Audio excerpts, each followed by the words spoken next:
3, 2, 1, go. Hey guys, this is Bruce from Convocourses. I do cybersecurity compliance every week around this time, every Saturday. Sometimes I'll just go crazy and do one a day, it wasn't easy to do that, by the way. But anyway, so I run a site called Convocourses.com where I teach information system security officer work for the NIST 837 along with 853 controls. I'm going to expand it at some point and do all things security compliance. It's just a matter of time. But for now, you can go ahead and check out the site. It's at Convocourses.com. It's got tons of material of which I'm a subject matter expert on. Security compliance is the main thing for NIST 800, but I also talk about how to get into this field as a cybersecurity person and where to start and things like that, and also how to do your resume, how to market yourself. I just happen to be pretty good at that, and I've been working remotely for the last, 6 years now. It's been a while. I can't remember, but I've been doing it for a long time. Before COVID, before all this stuff, I know how to get your foot in the door as far as being a remote worker. So that's another thing I talk about on the site.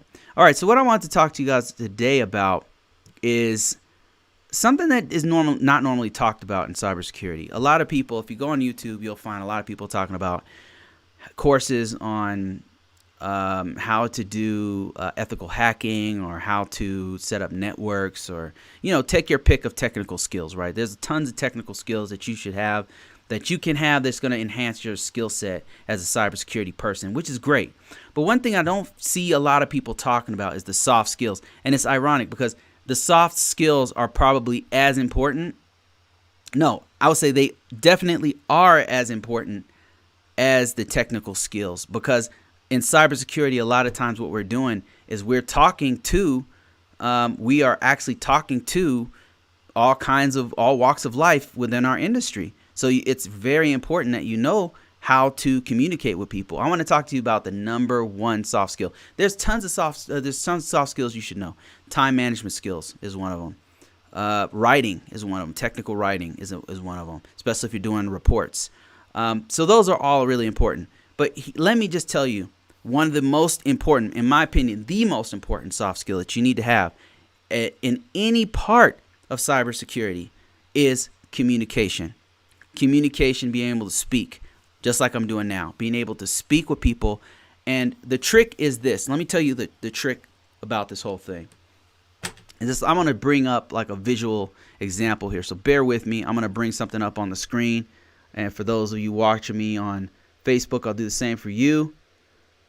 I'll get to any kind of questions, by the way. If you have any questions whatsoever, you guys want to talk to me about those, we can do that. We can do that in this session today. Let me see. I want to bring up a little screen here so you guys can see what I'm talking about as I speak. We're talking about tiers of an organization. I'm looking for like this little graphic that breaks it all down. Probably spelled tiers wrong. Okay, here, let me see. Here's one. Here it is right here. Yeah, here's a really good one right here. Okay, let me put this up for people on YouTube to see. All right, here we go right here. So this is what we're looking at. So one of the keys to communicating properly as a cybersecurity person is knowing who you're talking to, knowing your audience, right? And that's with any kind of writing, by the way, whether you're a creative writer or an essay writer or you're a journalist, whatever. One of the things that they teach you in college is you got to know your audience. So that way you know how to speak to them, right? Each audience has a different language. In cybersecurity, and I would argue it in IT in general, you have to know your audience, and you have tiers in that audience. What you're looking at here on the screen is a representation of the tiers within an organization. So the top tier would be the organization as a whole. And an example of that would be the C-level executives. These are people who are decision makers for the whole organization. They're looking at the impact to the whole organization, right? What's the bottom line for my organization? Is my reputation? Is it money? Is it whatever it is? Is it the people? Is it protection of my assets? Is it protection of the mission? Is it protection of the nation? Whatever it is, right? The mid tier is the mission business processes. This is your mid-level managers. your managers, your upper level managers, the people who are kind of running the show, the puppet masters, if you will. And then you also have the lower tier, which is probably the most important, because they're the ones who are making sure that the cart keeps going, right? They're the people who are in the weeds. These are your technical people. As a IT person, as a cybersecurity person in particular, you need to know how to talk to each one of these tiers. Let me explain what I mean by that. Each one of these people has a different language. And I'm going to start with the bottom tier. The bottom tier are your people in the weeds, your IT people. The language that these guys understand is extremely technical, very detailed and pedantic. That means they go into great detail about whatever you're talking about. That means you need to go into great detail about what you're talking about, right? Let me give you an example. Let's say we had an example of we had an audit, we had an assessment done from another organization, and they dinged us. We have a finding. We have a vulnerability in our organization, right? Something that we need to fix. And they said, look, your audit logs are off. We noticed that these audit logs are off. You guys need to turn these back on. Whereas a cybersecurity person, I might not have hands-on with that particular device. So I've got to go to my tier 3 people, my information system security admins, my administrators, my field techs, whoever is the administrator for that particular system that has those audit logs that are off, that the person that touches those systems and has privileges to that system. I need to talk to that person, right? So that's our example. We got to go talk about those audit logs. Now, off the top of the head, you might just go to them and be like, "Hey, we had an assessment. You need to turn on the audit logs on the Quad 4.6 systems, right?" And you're thinking in your mind, well, they should know what the Quad 4.6, whatever that is, right? Whatever those systems are, they should already know what those systems are. That it should be easy, right? They just turn them on. That's it. No, for a technical person, they need to know specific details in that specific environment. You got to see the world from their perspective when you talk to technical people. They need to know, okay, what network is it on? If you have 2 or 3 different networks, what network is it on? Like, what you got to tell me, is it internal network? Is it with the HR network? Is it what subnet is it? What network are we talking about? External, DMZ, internal? What is it? Which systems are we talking about? Can you be more specific? Like, I have 1,000 systems I'm managing here, right? You got to be specific with them. You can't be, you got to be detailed. They got to know everything about what's going on, right? It's not as important that they know, okay, that we had an assessment, blah, blah, blah, right? It might be enough for them to hear it from the manager.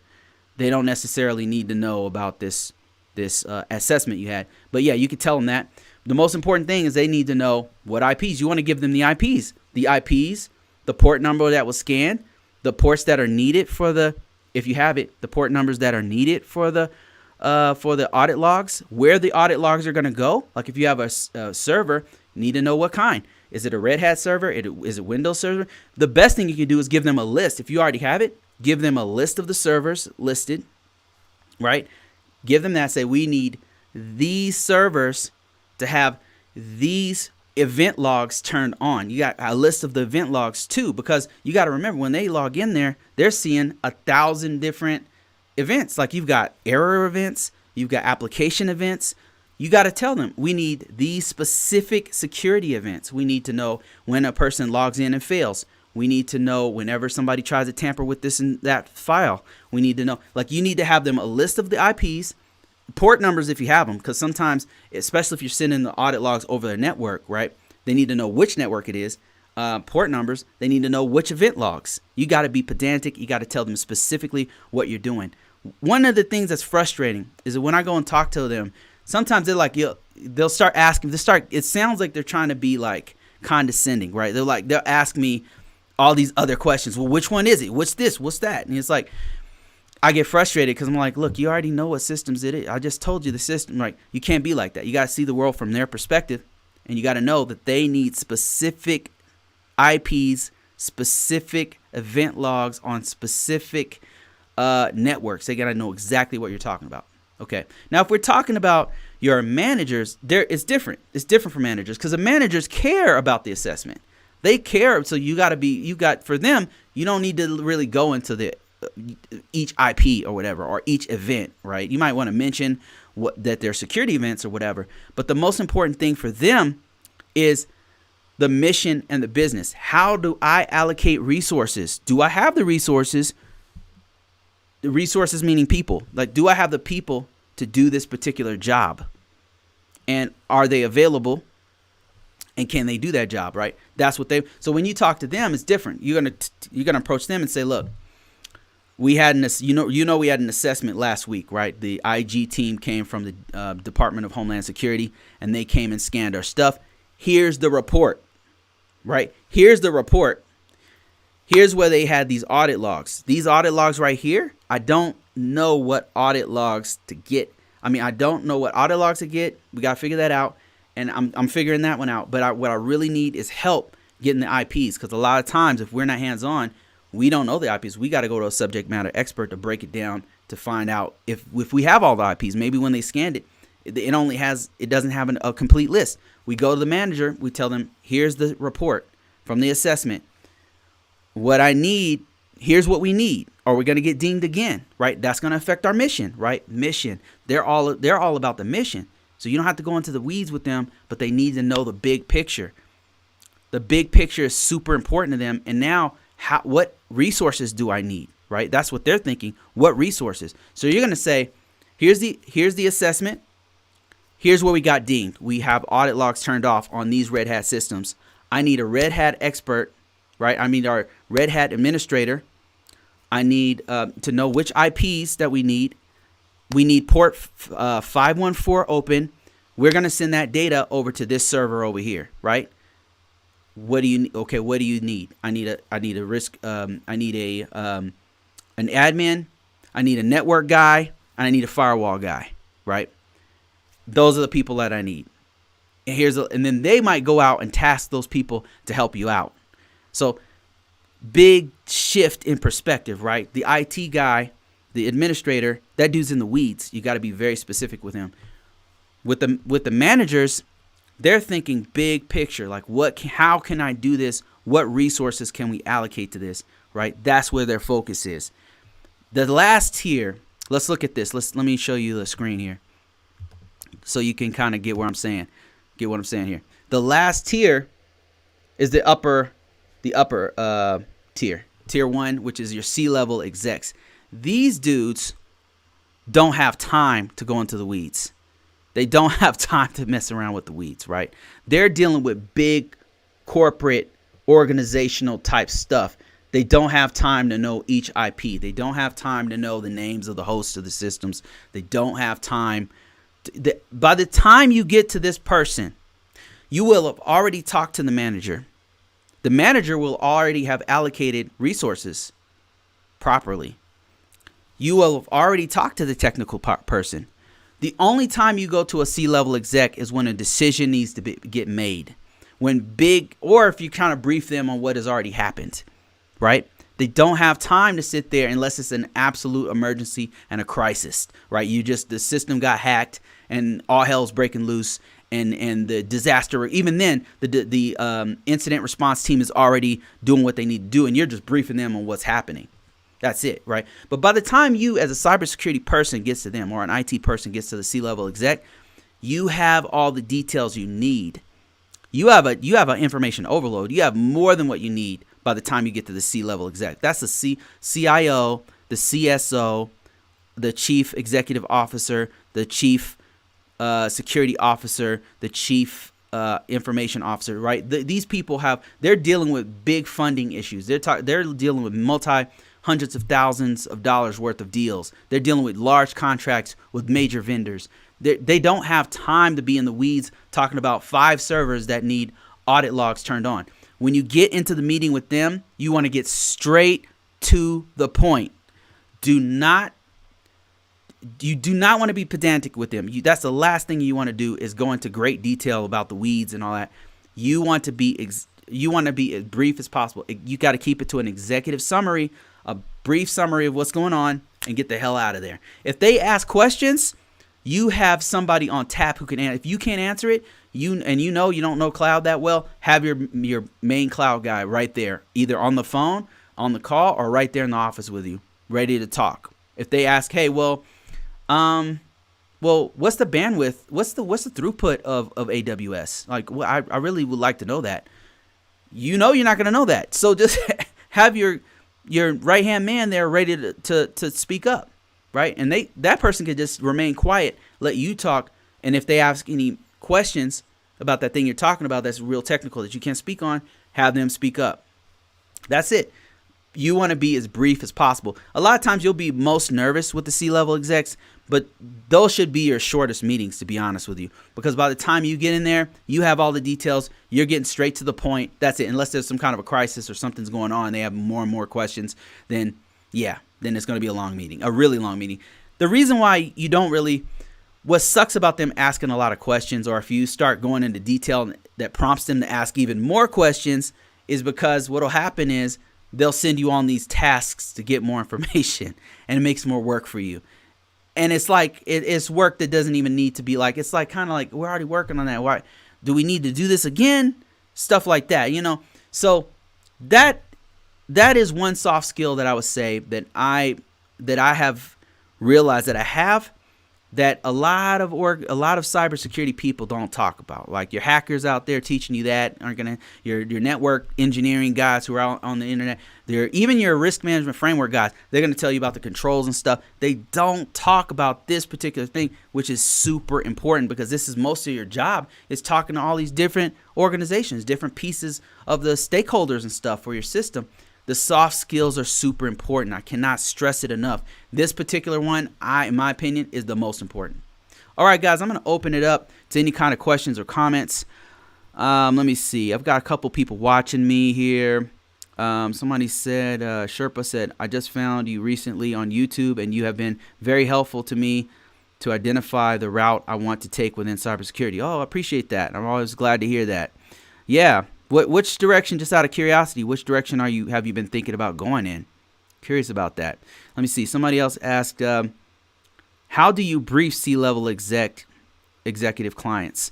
So by the time you get to this person as a cybersecurity person,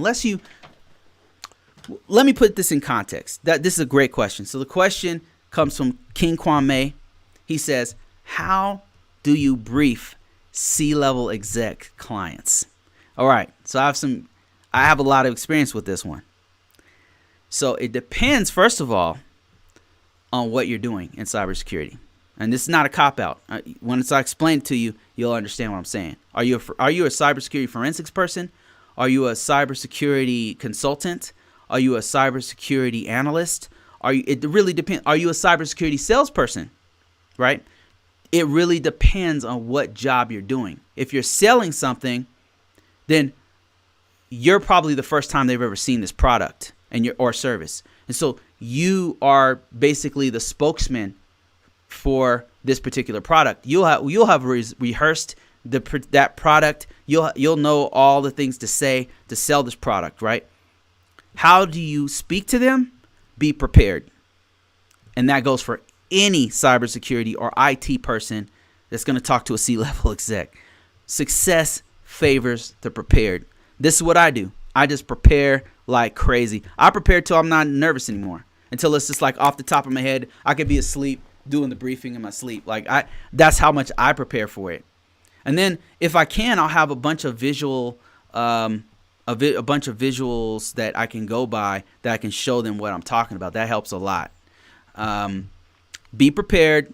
Use visuals if you can, if you have those available to you. It really depends on the context of of what you're doing. As a consultant, I'm not like a salesperson, right? By the time I talk to the C-level exec, I have probably 4 or 5 months worth of data on their system. I have probably 4 or 5 months worth of data. And all I'm doing is condensing that data into the most effective, most impactful information possible. I'm very prepared. I'm over prepared. For anything they want to talk about, I can deep dive into any kind of data. I don't even need a subject matter expert 9 times out of 10 because I've collected 5-6 months worth of their data by the time I talk to them as a consultant. Because I've talked to the managers, I've talked to the IT people. I've been on the phone with them every day by the time I talk to that person. Be prepared. That's how you do it. Be prepared. Have visuals if you can. If you don't know it, have a subject matter expert there. Keep it short and sweet. They are busy people. They're worrying about big problems that can impact the whole organization. Their organization is being depended on by multiple people. People's jobs depend on their decisions, right? So keep it simple. Example, presenting the results of a security assessment. Exactly. So with a security assessment, that's a great example because that's a lot of data that you've collected, right? You've collected probably, let's say you scanned their network. You used, I don't know, give me a scanner. Name your favorite scanner. You use this scanner, right? And you've scanned 1,000 nodes on their network, right?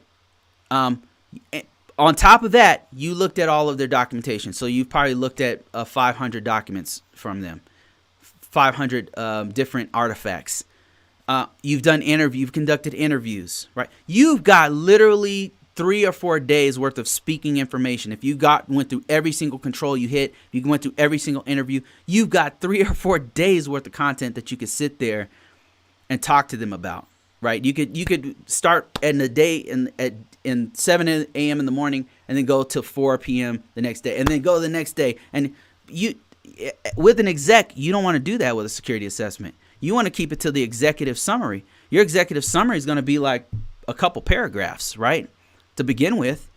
I mean, with a serious security assessment, you might have like a page worth of material, like a page that you're going to go through and like show them examples of what you're talking about. You might want to do that. Like you might want to have like something impactful, like a pie chart or something. That's why it's really important to have pie charts, graphs, bar graphs, because that type of information, it really hits home with the impact of what you're talking about. You might want to have some kind of risk scoring mechanism that tells them, okay, if it's 100, if you scored 100 out of 1 out of 100, 5 out of 100, then that's bad because, the closer you are to 100 or whatever the scoring, it doesn't matter, whatever the numbers are, right? But that scoring is going to tell them, it's going to give them a range. Okay, where are we at, right? Especially if you can compare that to their peers in the same environment or something, or if you can compare that to how they did last year or something. That gives them, guys, we did the evaluation. We looked at your documentation. We looked at your networks. We scanned the internal and external. Your score this time was a medium, whatever, a moderate, whatever you got, however risk management type of scoring you have. Moderate, right? Which means you've got some criticals in your environment. Here are the critical. We're just going to stay with the criticals, sir, ma'am. We're just going to tell you where you guys should focus your time. We recommend that you do this. It depends on the type of security assessment. Some security assessments are purely based off of your some security assessments are purely based off of whether or not you're compliant with NIST standard or whether you're compliant with PCI compliance, right? It depends on the assessment. If you're doing a purely risk-based assessment, then you're probably focusing on just where the main risks are, stuff like that. Man, Brandon J., thank you for that. I appreciate you. Okay, let me see. Some advice on eMASS training from the DoD ISSO perspective. So I would really love to get some eMASS training on Convocourses. I've talked about this to a student of mine who happens to have access. And I hope we can get it going, but I don't know. It's kind of we just talked about it. So he just mentioned that he could do eMASS training and might have some access to actually walking people through eMASS training. And that's something that I can do once I get access to it. That said, I work extensively on on tools like Archer and some homegrown Oracle-based tools that are just like eMASS to do the same thing. But eMASS in particular, I would have to have an eMASS person come in and do it. I personally don't have a lot of experience with eMASS, so I'd have to have somebody come in and do it. If somebody's watching, so I got 12 people watching, it's probably hundreds or thousands of people watch this over time. If you are eMASS expert, you need to contact me. You need to contact me right now. In the comments below, my site's in the description below. Contact me. We could set something up. You and I we can create something. Especially if you have access to eMASS where you can walk people through it without causing any problems. We don't want to see anybody's critical information or anything like that, right? We just want to maybe some dummy information and then walk people through how to use it. And there's many different iterations of eMASS. So, just contact me. We can work something out where we create some kind of training, some in-depth training on how to do it. And we'll put it on Convocourses. We'll work out how we actually allocate, what price, whatever. That'll be up to you. If you're a trainer, please let me know. Thank you, Brandon J, for that. I will do my best to get that, some kind of eMASS training. I have talked about it before. Let me see. 4,000 says, when bidding C-level, when brighting C-level exec staff, don't BS them. If you do not know the answer, tell them that you do not know, but that you will find out. Answer and get back to them ASAP. That's a great point. This is a man who's spoken to some C-level execs. These guys, they don't know everything. So C-level execs are not the smartest person in the room. They don't know everything, but that's what's special about them. They know they don't know everything, and they're relying on you to be the subject matter expert on that. They trust you. Do not lose their trust by trying to BS them. Do not do it. Because, number one, if they don't know the answer, they can smell BS from a mile away, and then they're going to ask you a question. That's one thing they're good at, is smelling BS and asking questions, right? Because they know they're humble enough to say, I'm a smart guy. I've got a degree from MIT or whatever, right? But I'm not the smartest guy in here, right? They are smart enough to know I'm not the smartest dude in this room. I got subject matter experts for that. But those dudes, I have to be able to trust them. And so if I don't trust them, and then here's another thing that could happen is you say some BS and somebody calls you out on it right on the call. And then you two are arguing about some stuff that doesn't even matter, right? Don't ever BS a C-level exec. Don't ever do that. So that's the dumbest thing you could possibly do. Now, one thing I didn't mention is doing a briefing in mixed company. What I mean by that is if you have technical and non-technical people, you have operators, you have users on that call, right? We talked about C-level execs. How do you talk to them? Get to the point. Have all your data ready. Do an executive level summary. Do not BS them. Get to the point. Give them enough information to make the decision. That is their job, right? You just want to give them all the tools and all the most important critical information they need to make a decision, right? That's the whole purpose of talking to a C-level exec, whether it's the CIO, CEO, whatever. We talked about the mid-tier person, the management person. Quickly, all you want to do is tell them what you need from the organization perspective. Here's the problem. I need resources for this particular task, right? You don't have to go in the weeds with them. You just need to know. They just need to know what you need. They need to know time frames. That's a really important piece. And then we talked about the lower tier, right? The guys who hold this thing together, the glue, the actual system administrators, the system engineers, the guys who touch the system. You got to be very specific, pedantic, give them details. Tell them, here's the IPs I need. Here's the event logs I need for this particular system. The event logs are going to go to this place over here. Here's the security control that we need to meet. Here's my interpretation of the security control. You got to be very specific with them. They don't really need the big picture. That's important a little bit, but the most important thing is the details, the who, what, when, where, and why of the actual systems, the IPs, the ports, that kind of thing, right? Mixed company. How do you talk to them? Super important. I do a lot of briefings where I'm talking to everybody. Like I'm talking to users, operators. I'm talking to the C-level executives on the call, whoever, right? For this one, I want to be as visual as possible with these. Because if you explain it to them visually, even people who are not IT people will understand what you're talking about. They'll get the idea and they'll be like, okay, now I see why that's a vulnerability. Okay, yeah, that's bad, right? They don't need to. If you're just spouting off IPs and TCP/IP, breaking down, like they don't need. Like everybody on the call is not going to understand that. Like as little as possible. Now you have to, of course, use the jargon, right? But as little as possible, use the jargon. Focus on things that make sense to everybody. I use visual examples. I'm very visual. You show, don't tell, just like in writing. In writing, the best thing you can do is show, not just tell, right? You don't want to just say, we got a vulnerability on the internal network on server X, Y, and Z, IPs 5, 4, and 6 on ports 580. It's whatever kind of Adobe Photoshop is old legacy, right?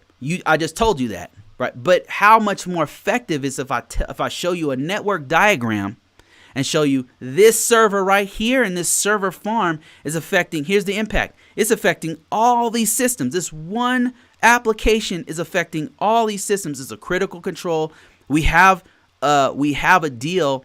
We have a contract with Adobe. Why aren't we fixing this? Why are we fixing this? Like stuff like that, it just impacts them. When they visually see it, everybody understands it. Your C-level exec, your operators who are seeing it, who are not necessarily technical, your technical guys. And then if you want to go technical, you got your technical guys right there. They can go super deep into whatever part you want. You have that ready to go, but you're talking to a wider audience, so you need to show and not tell.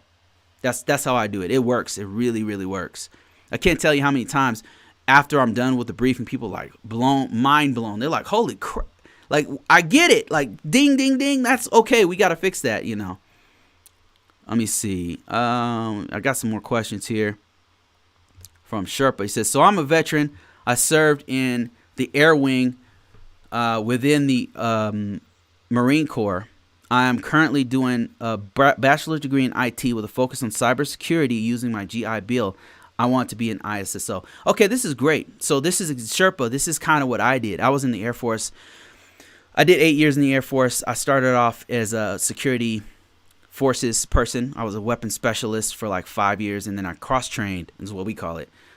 Changed MOSs if you're in the Army. I cross-trained into computer operators, what they called it. Basically, I was a help desk guy, right? I was a help desk guy, and then they would train us further into firewalls or networking or all that kind of stuff. I don't know what they do these days. I mean, I've been out of the military for a long time, so now they probably do contracting or something. Anyway, I got put into the position of an information system security officer inside the Air Force, and I didn't like it, right? I didn't like it because at the time it was all documentation, and I thought IT was just all, you know, going on the command line and changing, I don't know, IP chains or something, you know, like ACLs or something like that, right? That's what I wanted to do, and I did a lot of that. But what I noticed was that wasn't, when I got out of the military, it doesn't pay as well, right? I mean, and then you're competing with all these kids who are fresh out of college who know how to freaking write code in their head in their sleeps and stuff, right? It's like, oh, I'm gonna compete with those guys. But information system security officer work is one of the most rewarding, the highest paid thing I've ever done. It's allowed me to remain in cybersecurity and in some cases remain technical. It's been an amazing journey for me. So that is great that you want to do that, pursue that career. If you don't already have experience in it, I would highly recommend that you attempt to get yourself in a role as an information system security officer before you get out or when you get out, right? You also say that you helped the squadron pass the core compliance inspection and received a CERTCOM. I'm assuming that's some kind of ATO, authority to operate or something like that. I do have a TS, so I want to use this experience and clearance to get an ISSO job. You totally can, especially with that kind of, the only thing I would say is put that on your resume, okay? And if you want an example of how to put this on your resume, let me give you one. I want to give you an example of how to put it in. Now, keep in mind, I'm an ex-military guy. One of the problems that military people have, especially if you've been in for a while, is that you just kind of we have this other language. You know what I mean? We have this other language that we speak in the military. We speak with a lot of acronyms. We speak with a lot of jargon that's specific not only to the Department of Defense but to your actual branch. So what I would encourage you to do is go on LinkedIn. This is my profile on LinkedIn. Look at my resume. On my resume, I use a lot of keywords. If you want to find me, just go to Bruce Brown, type in CISSP, you'll find me, I think. I think you'll find me. But here's I don't know if you can see. You can't see this. Let me see if I can add this link into the. I got like 10 people watching me right now. Yeah, okay, I can't send the link. But anyway, so I'm at Bruce CISSP RMF, and you'll find me. Go there, check out my resume, look at how I did this. Look at my wording in particular. Look at the keywords that the industry use. You don't even have to use my resume. You can go into LinkedIn, look at other people's resume, and look how they word things. Look what they call information system security officer. You'll notice that they don't just use information system security officer. They use things like cybersecurity compliance. They use stuff like cybersecurity. They might even say cybersecurity analyst. Something like that. They use different terms for some of the stuff we use. ISSO is actually a good keyword, by the way, so you want to use that one. But you want to, like, okay, CertCom. You use the term CertCom. I actually didn't even know what that was. Like, that's specific to whatever organization, whatever unit, whatever branch you're in. So I didn't even know. You want to use CertCom because you can get a contracting job doing CertCom, doing CertComs.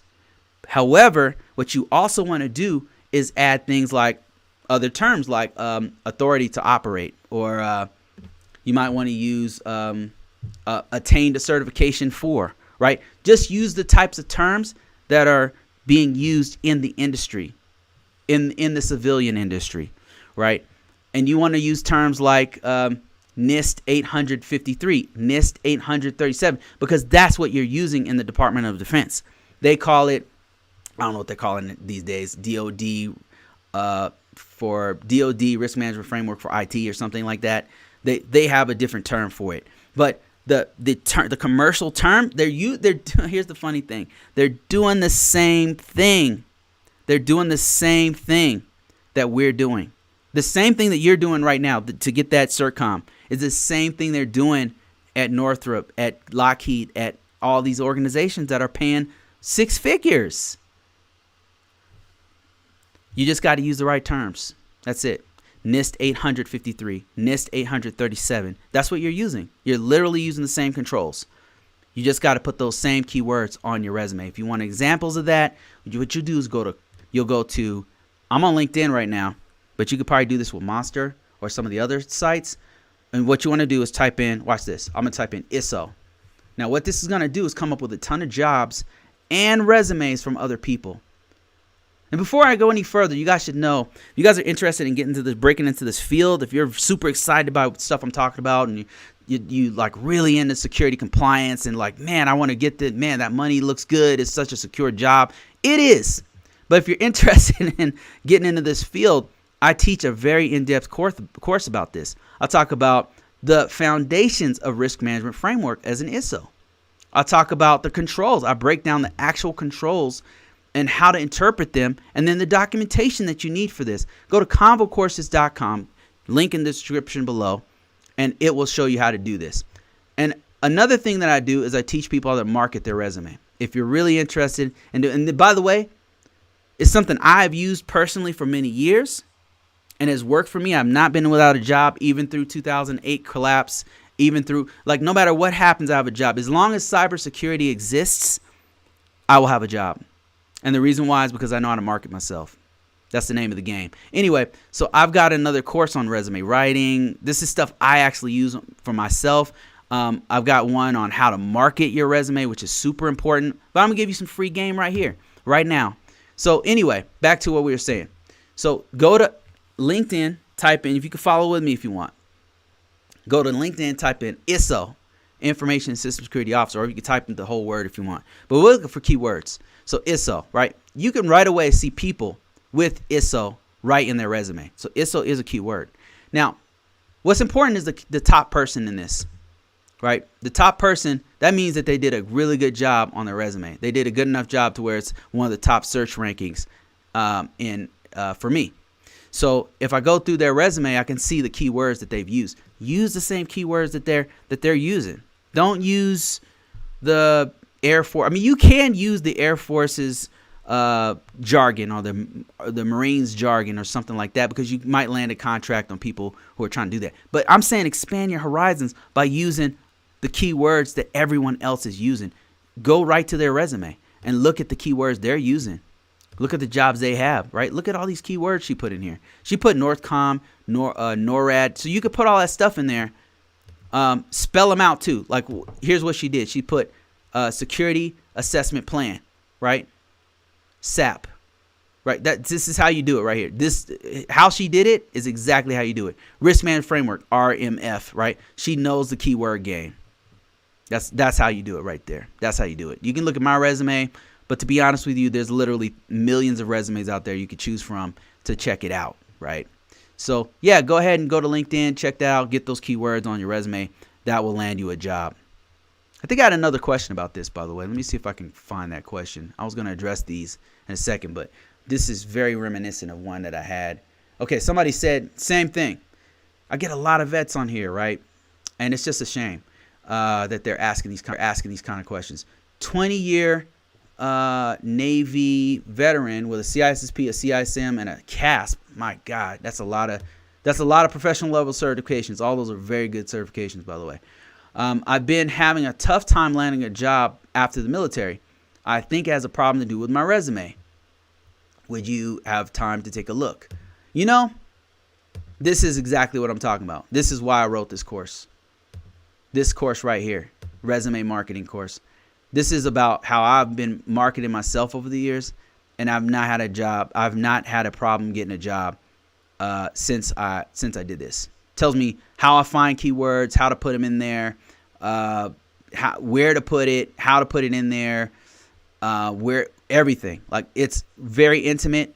It's one of my best, in my opinion, one of my best works, because it's paid me for many years. That said, like I said, like, first step, find some keywords, right? Find keywords, just like what I did here. I'm giving you free game right here. This is how you do it. This is part of what I teach. I go way deeper than this, but this is part of what I teach. Go to LinkedIn, type in a keyword. Look at other people's resume. Look at the keywords they're using. Use that for your resume. I'm not telling you to copy and paste everything they put on a resume, obviously, right? I'm not saying that. I'm saying look at how they paraphrase things. Look at the keywords that they use. MG says the Convocourses actually helped me get an ISSO job. Man, that's great. I love to hear that. The hardest thing for me about being an ISSO is obtaining information from staff. Oh my Lord, I should do a whole section about this. That's actually a great comment. I love that. Thanks, MG. That's some great content right there. I want to talk about that. All right. So MG just brought up a really good point. MG said the hardest thing about being an ISSO is getting information from staff. Man, that's what he means is what MG is talking about as an ISSO. We have to rely a lot of times on subject matter experts. Like if we have to do a document about firewalls, right? We're not the firewall administrator. I'm not the firewall administrator. I don't know. I probably have a year of experience with the firewall. And that was 10 years ago, right? And then maybe they're talking about a firewall I never touched, but now I have to do a document about it. I have to do a write-up about why we have this security control violation on this particular firewall that our organization is using. Well, I only have one place to go for that. I got to go to the system administrators. I've got to go to the firewall administrator, and I got to ask that subject matter expert what's going on with that. And sometimes it's so hard to extract that information from them. I tell you what I do, MG. The first thing I do is I go straight to them, right? I'll email them, and I'll probably CC whoever else is in the chain, whoever else needs to know, right? Or sometimes it's just a one-on-one, right? If it's a quick thing, hey man, here's sir or ma'am. Like, I'm not hey man in people in a professional environment, by the way. Unless I know the person, we're cool or whatever. But sir or ma'am, I need this information for this particular security control. Here's what I have so far. I usually try to write something up myself. But this is the vulnerability. Can you give me more information about this? Is this legitimate? Do we need a documentation for this? What's going on? Can you explain to me what's going on with this, right? I think the emails, this is my personal opinion about it. I think email has become the language of work. And a lot of times people's emails just creeps up on them and they have 1,000 emails in their inbox, right? And they don't have time to answer random emails from random people, especially they don't know you. So what you probably want to do, what I've done, a couple techniques, is set up a meeting with them. And I hate meetings. But if they're not going to be responsive on an email immediately, if they're not responsive, then you probably have to set up a meeting with them, especially if it's important. Set up some time on the calendar and ask them. Like, what you can do is just set it up. Say, look, hey, James Woods, you're the firewall expert. I would like to schedule some time with you. Just all I need is 15 minutes, 30, 20 minutes of your time to talk about this security finding that I'm seeing in this report, in this scan. Can we talk about this? I want to see if it's legit, right? Set up a meeting with them. That's the best way to get information from staff. Set up meetings. In the meeting, they have to block out part of their time for just you to answer that question. Sometimes if you just blast out emails, they got 1,000 emails. See the world from their perspective. They got 1,000 emails, 1,000 different things are happening. Set up a meeting with them. Block off some time with them. Do it on a time of their choosing. What I'll do sometimes is say, look, what time is good for you? You tell me what time is good for you. Tuesday at 3 o'clock. Tuesday at 4 o'clock Eastern Standard Time, whatever time is. And then I'll set the meeting up, right? So that we can do like a one-on-one call or whatever, have a link to where we can call or whatever, or go to their office or whatever the case may be, right? Set up a meeting. If that doesn't work, let's say you set up a meeting, they didn't respond to the email. They didn't respond. Then you set up a meeting. They made the time. They didn't show up. Now you only have one other option. Can you take a guess what that option is? Can you hazard a guess on what that is? You got to talk to managers. You got to talk to either your manager or their manager, or CC their manager.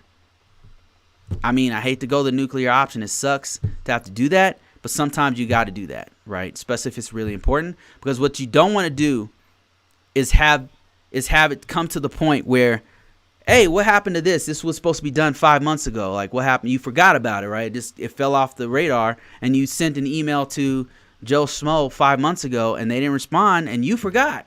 They didn't show up to the meeting. You don't want that to happen. You want everybody to know about it. So it's everybody's responsibility. Number one, send them an email. If it's a quick email and they explain it to you in 5 minutes, great. That doesn't work, set up a meeting with them. That doesn't work, contact their manager and say, hey, you don't even have to call them out if you don't want to. Or you could just send them, hey, I sent Jared Smith this email 3 months ago. I would like to set up some time with whoever can answer this question, right? You're not necessarily pointing them out. You're saying, hey, I need somebody to answer this question. Like, you're the manager of the firewall people. You might know the guy who can answer this for me quickly. And then he'll go back and say that's his job. Managers allocate resources. He'll say, oh, James McAvoy, he knows this one. James, could you take this one? Could you answer this question? Could you jump on a call with Bruce tomorrow at 3? I'll jump on there with you, right? That's kind of using the chain of command kind of thing. Something I learned from the military. What I hate is when people just go straight to my manager and want to tell on me. I hate that. Just being a military guy, it's like you could have. I don't know why you're doing that. It really makes me mad when people do that to me. Let me see. Somebody said I need help on my resume. Please help. Somebody said Convocourses actually helped me. You can also spy on them when they have when they are active on Team Skype. I didn't think about that. I didn't think about that one. Cause see if they're paying attention. Oh, see if they're online or something like that. Let me see. I've got another couple questions here. I won't be on here too much longer, guys. But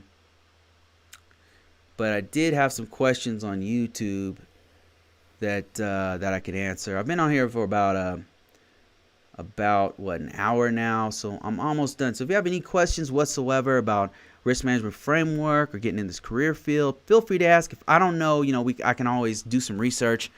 And sometimes on these calls, people who know better than me, they'll jump and chime in and they'll be a subject matter expert on it. And I really appreciate that. So always ask your question and we'll get to it. All right, I think I didn't get to this one last week. I don't remember. So I'm going to get to this one right now. This comes from Leanne. She says, so I applied for a record management specialist job and my resume has nothing. There's nothing on there about risk management. However, today I got a request for an interview after this video.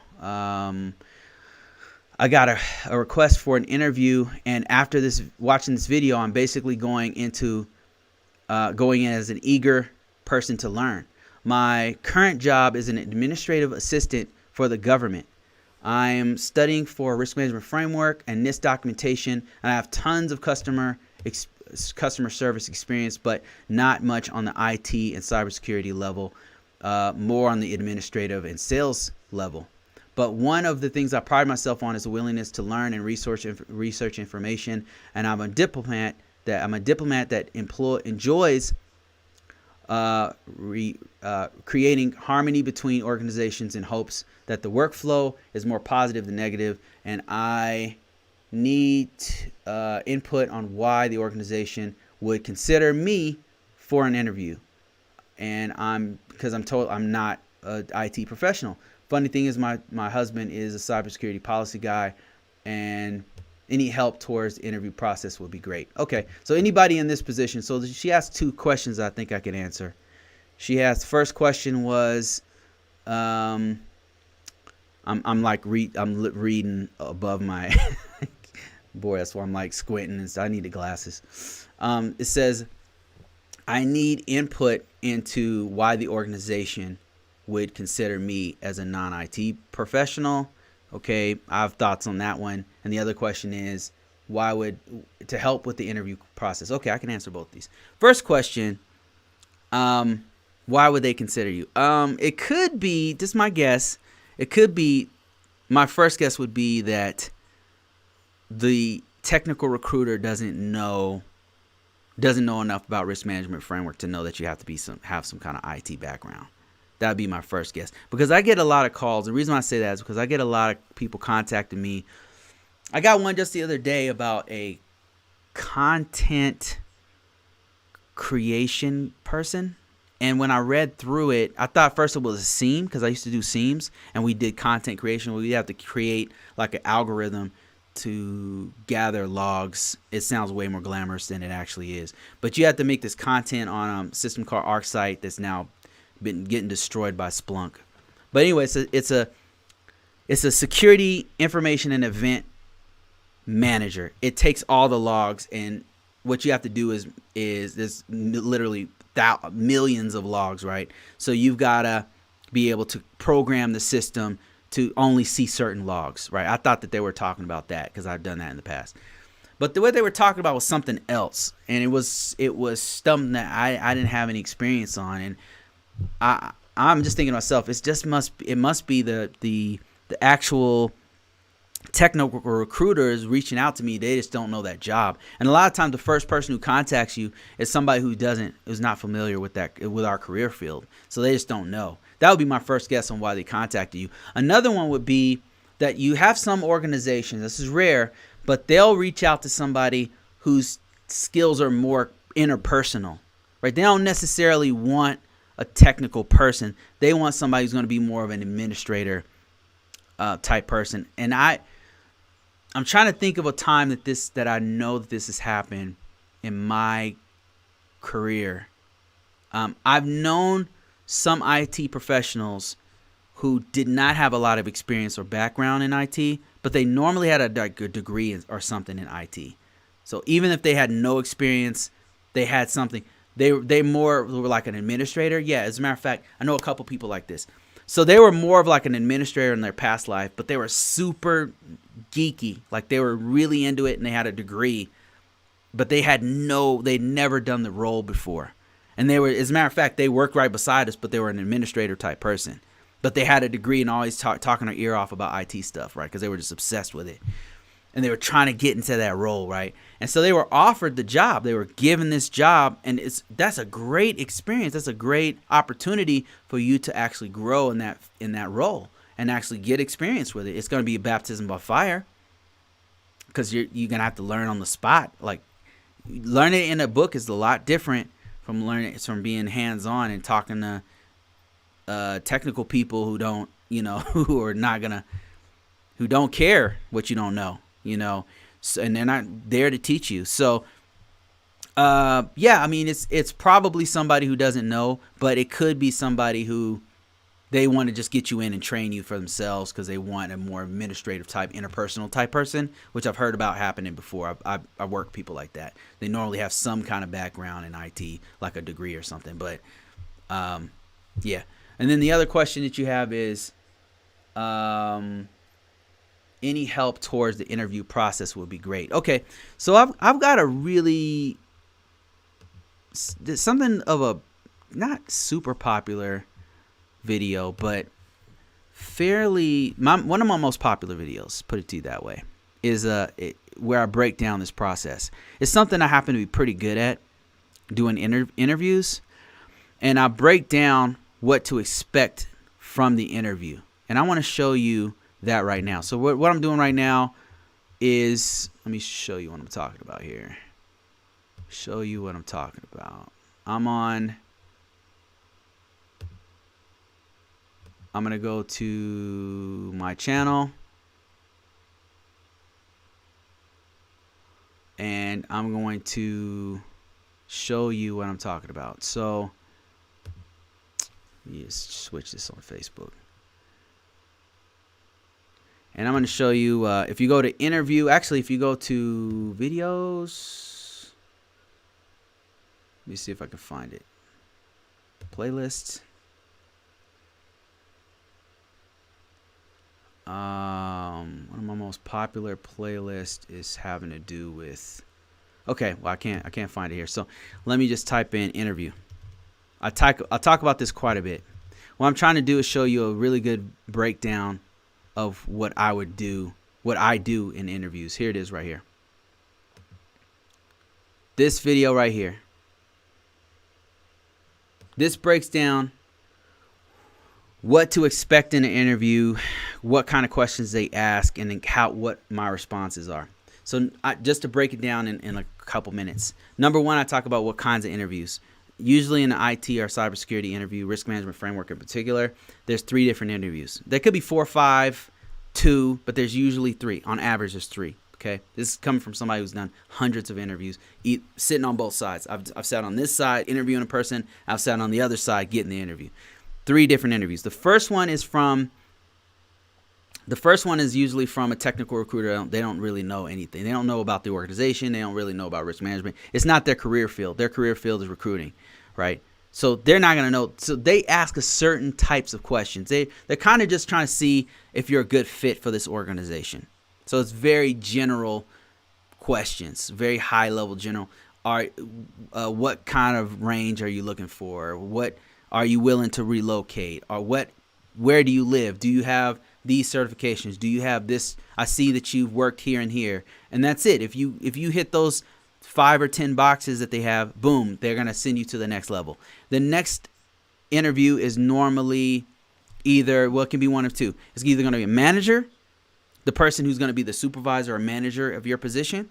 They'll have that person call you, or it'll be a technical person.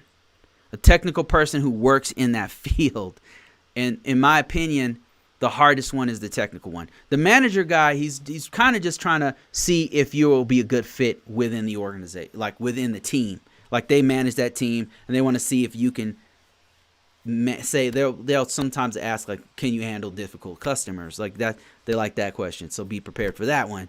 They'll ask you questions like, well, they might ask you, well, what's your range? Like, what are you looking for?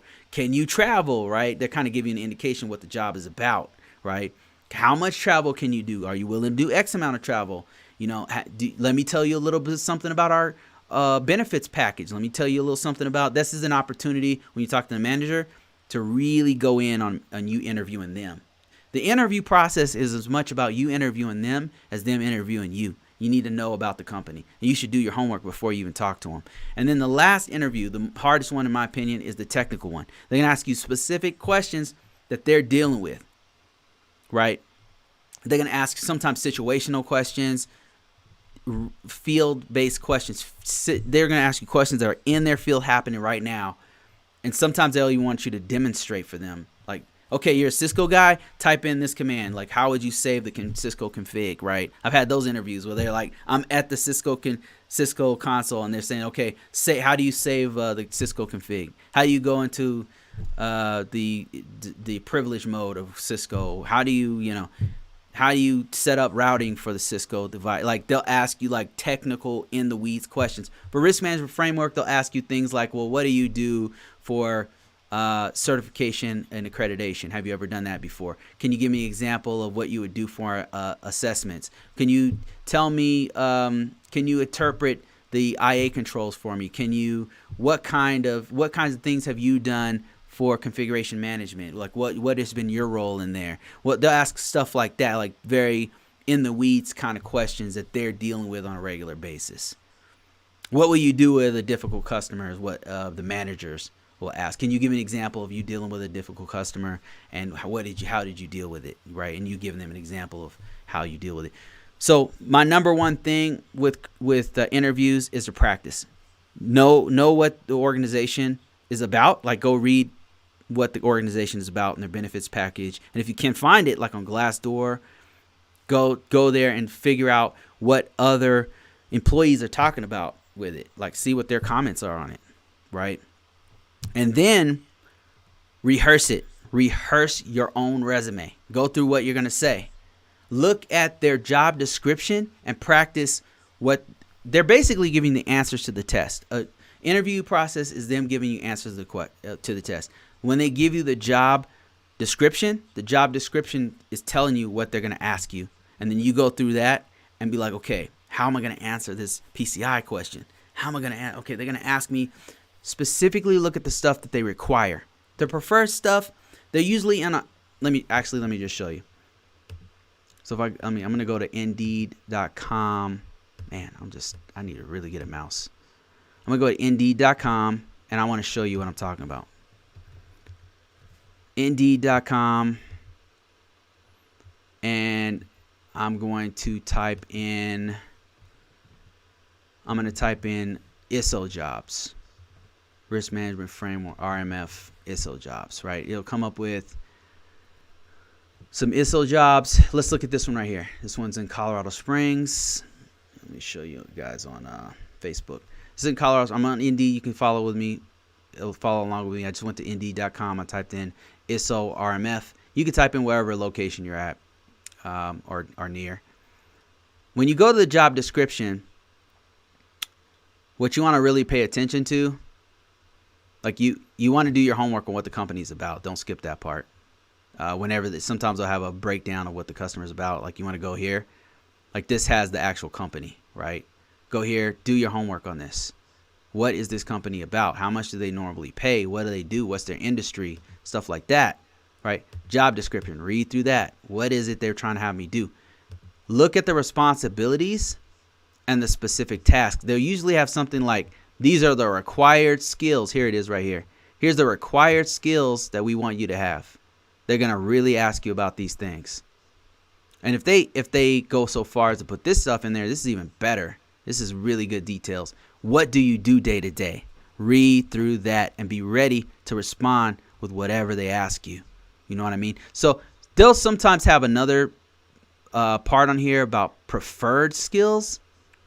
This is exactly what I mean. Preferred, like, okay, we have the required skills, but what else can you do? Like, can you also do scripting? You know, we would like you to do scripting, right?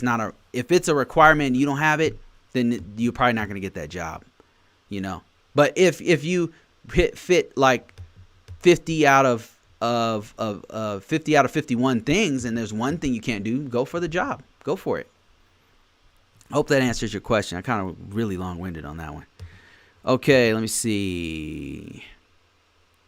Okay, I've got, Sherpa says, when talking about salary, I look at the average salary for an ISSO. It's around 6 figures.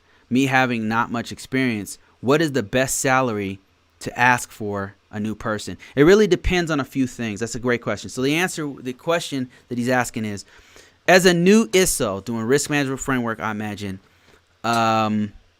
what kind of salary should I ask for? What should I expect? I'm a new guy. I don't have experience. Well, what do you mean by no experience? Like, first of all, I would ask that question. Like, what do you mean by no? Do you mean like zero experience? Like, you've never ever worked in IT before? right? You might have trouble getting your foot in the door, period, right?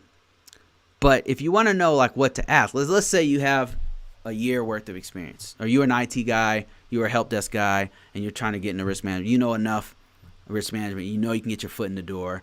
You have a year, 2 years of experience or something IT, and you've dabbled in cybersecurity, and now you want to be a risk management framework guy. Here's what you can do. A couple things.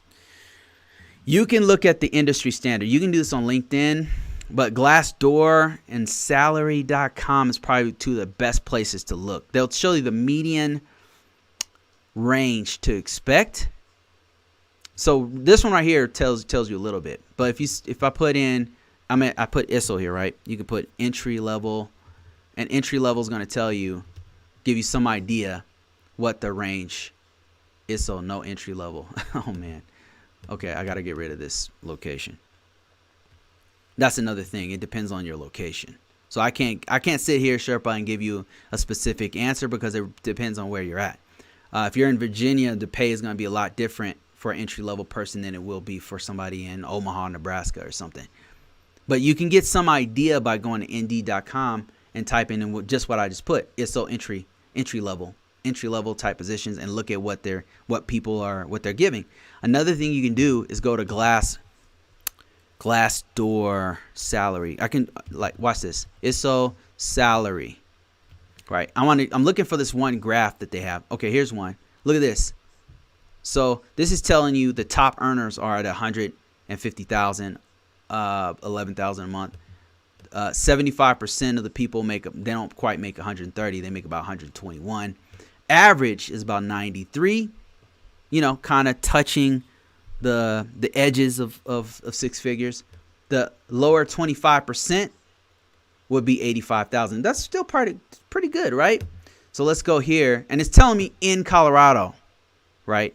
You want something like this. All I did was I went to Google and I typed in ISSO salary, and you want something like this. Where you're looking at as an entry level person is in the beginning. Like you might start off at 43, but it depends on the state. It depends on the city, the state. Depends on your experience. It depends on if you have a clearance. All of these things are factors that are going to give you approximate estimation of where you're at.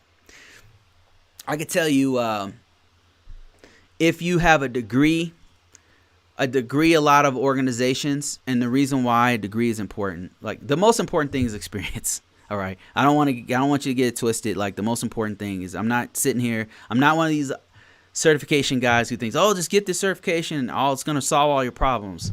It won't, and neither will the degree. Okay. But I'm just trying to give you an idea of like what the salary range and what this landscape is about. So with the reason why they always ask for a bachelor's degree in the higher level, six-figure, $80,000 range is because what will happen is Northrop, Lockheed, SAIC, all these big major billion-dollar companies, right? They bid these contracts, and when they get when they put the contract proposal together, they say, "Oh yeah, all of our workers have their bachelor's degrees, right?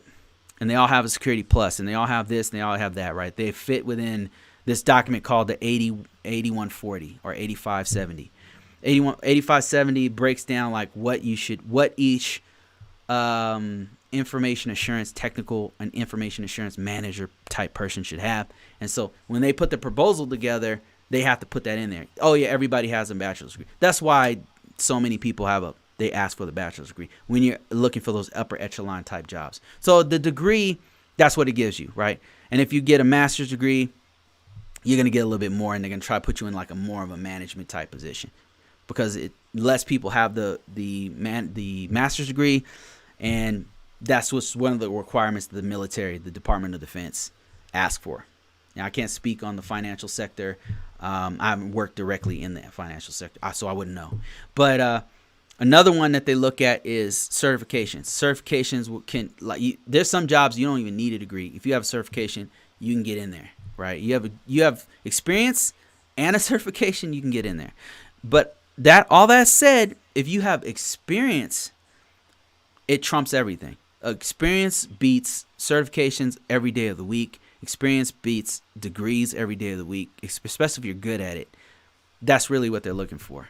Like, they're looking for somebody who's good at it and has experience in that environment that they have. That's really what they're looking for. And all of those factors helps you to figure out where you're going to be as far as how much they're going to pay you. And another thing is security clearances. So the security clearances are important because when you get in there, it costs the company. I think somebody told me that it costs like $5,000 to get a secret clearance for you, like to do the background investigation. They have to send somebody. Somebody has to do the work of doing the investigation of going through your entire background and all that stuff. It takes them money. I don't know how much it is, but it costs money to get you that SSBI, security background investigation, right? That costs money. And the higher the clearance, the more expensive it is. So if you have a TSSCI, it's going to cost them, let's say it's $10,000. I don't know how much it is, but let's say it's $10,000 to do the entire SC for one person. If it's a security clearance, a secret clearance, it's going to cost them $5,000. So if you have that out the box and it's active, that's more money that they don't have to spend. So that actually is valuable to them. They might even look the other way with your experience and say, look, you don't have the certification, but can you get a Security Plus in 6 months? You think, we'll just bring you in and just get it in 6 months, right? I've had them do that. If you have a clearance, that really helps out a lot for this, to getting that money up. Somebody said on salary negotiations, I always ask back the interviewer, their range and budget for that role before I tell them what I'm looking for. Yeah, if you can, that's the best thing. If you can get them to admit how much the range is, if you can, sometimes they won't really say it, they won't really, because they know the game. So they won't well, we don't know yet. What are you asking for, right? You don't want to not tell them, but what I'll normally do is say, look, I'm making this much right now, but I'm trying to make this much, right, to leave. I'm trying to make this much is what I'm aiming for. And if you really want the job, you can say, but I'm negotiable, right? And if you don't want the job at all, the best position possible, because you can just tell them I want $1 billion, and you don't care. So you get not $1 billion, but you can tell them in a crazy number that's crazy in your head, But they might actually do it. Like, what do you have to lose? You have a job,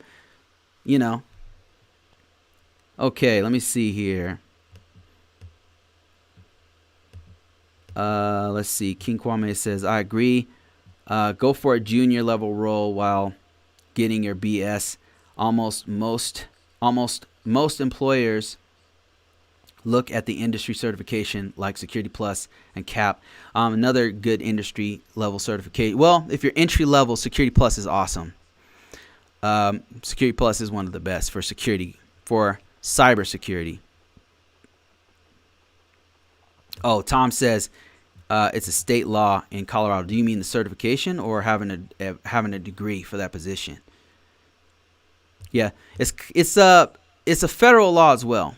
So that's the thing. It's written into the FISMA, OMB documentation where they don't specifically say you must have, verily, you must have a master's degree in cybersecurity, right? They don't say it like that. They say the certifications and degree should match what you're doing. Some language like that, right? So anybody who's doing that kind of work, privileged work where you're an administrator, you're supposed to be a subject matter expert on that. One of the things that they use to validate that you have that knowledge is a degree or a certification. That's not to say I don't know people who have a certification who are dumbasses, because I do know many, but certification doesn't automatically make you a genius. You know what I mean? All right. Oh, it's a law to display the salary range. Okay, I misunderstood you. Salary range to display the salary range. A law to display the salary range. Okay. Let me see here. I think that's about it, guys. I'm going to call it quits on this one. It's been an hour and 14 minutes. I've been talking. Thank you, guys. Thanks, everybody, for asking your questions. I really appreciate that so much. What I'm going to do, since there's so many people in the chat, is I'm going to leave this thing up so you guys can talk amongst each other if you like.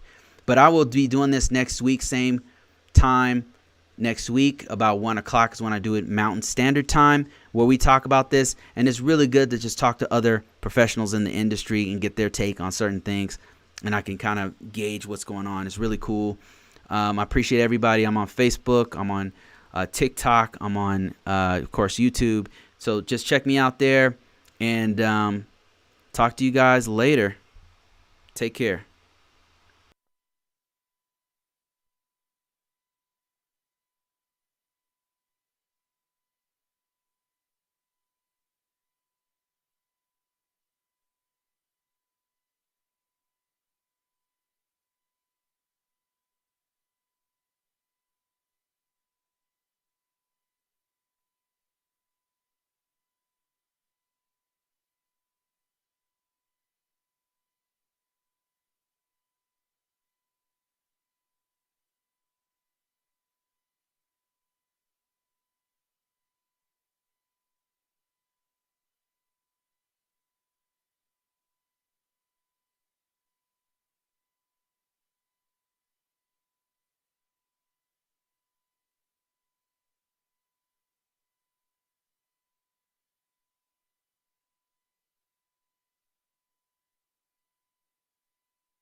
All right, I got a question from Tom. He asked, I'm trying to switch from DoD defense to commercial banking and finance. All right, here's a little trick I learned. Let me see.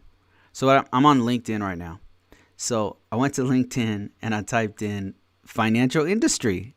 So if you type in financial, so you can do this with any sector. This is really, I just was messing around with it.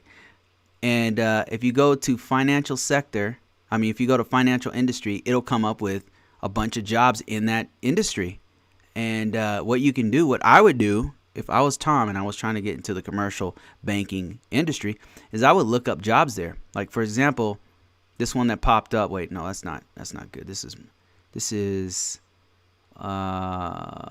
okay. It's got to be a specific job. This is actually for financial services. We want cybersecurity, right? So this would be a good one. Senior security analyst, and this is this in the financial sector? Let's see. Yeah, financial services. Look at that. So all of these jobs and resumes and stuff are in the financial sector, in the financial industry. So what you can do is you can look at this right here, and you can look at essentials, like stuff that they're looking for. This is important because each industry, whether it's the healthcare industry or the defense industry, or it's contractors for the government, or if it's a DoD, Department of Defense, or it's the financial sector, they have a certain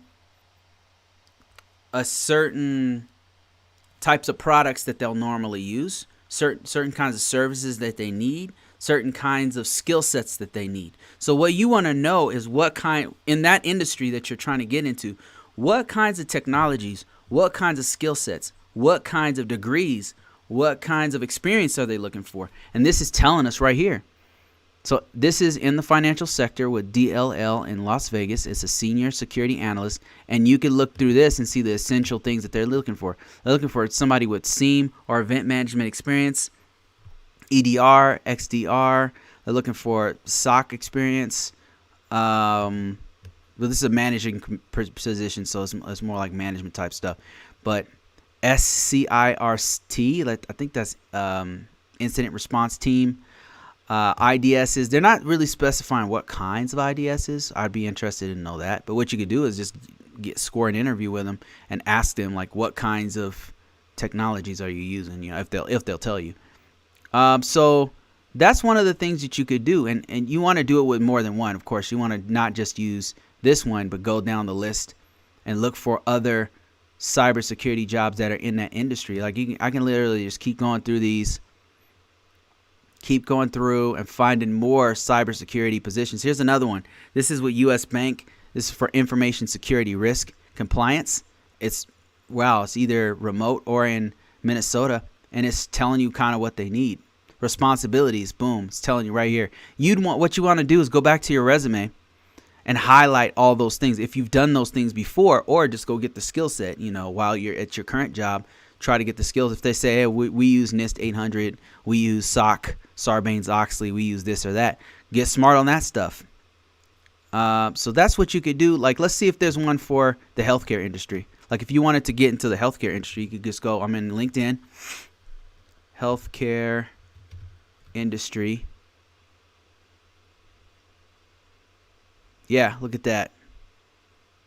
There it is right there. And then you would look for cybersecurity jobs. There's a lot of sales jobs and stuff. This one's kind of limited. I don't know what happened there. I'm not sure like what happened, but there's not a lot going on here. And then you could also set an alert for that once you found that job. Let me see if I could type in healthcare industry. What? Healthcare. Maybe they call it something different. Let's see. Healthcare.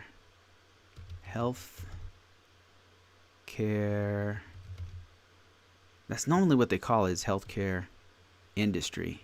They don't usually call it. I guess you could look at hospitals if you wanted to look at hospital administrator industry. No, it's usually called healthcare industry, but it worked perfectly with financial industry. Yeah, look at that. It just pops up, and then it specifically searched by that industry. That was really cool. I wonder if you could do that with Google. I'm going to try that. I'm going to try to do one with Google. Let me see. Because Google has a really good job search engine. If we went to financial industry jobs, look at that. Boom. Yep. Look at this. Okay, I think it found something here. Check this out. So what I did was I just typed in financial industry jobs. And then if you go down a little bit, Google has this built-in feature that will allow you to find jobs for that industry in your area, by the way. So let's just look at the jobs here. Let's say we wanted, you can choose by location. It's all choosing stuff in Colorado, but if we said anywhere, it's going to search all over the place. So that's actually really awesome right there. And what you want to do is, again, go through each one of the qualifications of stuff that they're looking for your industry. If you're cybersecurity, if you're a network engineer, whatever the case may be, go through and find those jobs and see what they're looking for and put that stuff on your resume to make yourself more attractive to that industry. So that's what I would do to get into that field, or whatever field you're trying to get into. Use the search engines to your advantage.